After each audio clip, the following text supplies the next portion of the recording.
Hello and welcome back to another video. In this problem, we're given the equation W is equal to 3,150 plus 450L.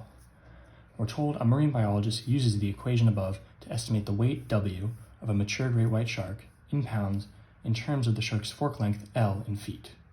We're asked, based on the equation, what is the estimated weight increase in pounds for each foot of growth in fork length in a great white shark. So we're asked, if we increase L by 1, how much is that going to change W? So you can look at this and try and interpret it based off of what the actual equation is structured as with its slope-intercept form.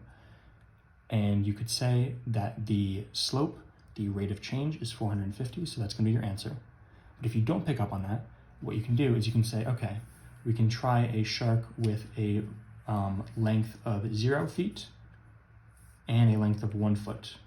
And then W is going to be 3,150 plus 450 times 0, since L is equal to 0 here, which is 3,150.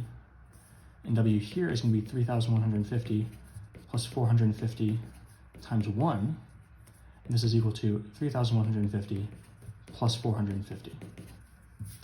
And the reason I'm not adding these two together is because we are going to subtract 3,150 plus 450 minus 3,150.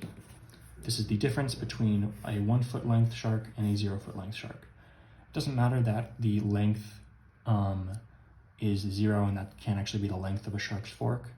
We're just looking at the math here. So 3,150 plus 450 minus 3,150 is the difference between these two lengths. So we have 3,150, just rearranging, minus 3,150 plus 450, so just swapping these two terms. 3,150 minus 3,150 is 0, so these cancel out, and then you're just left with 450.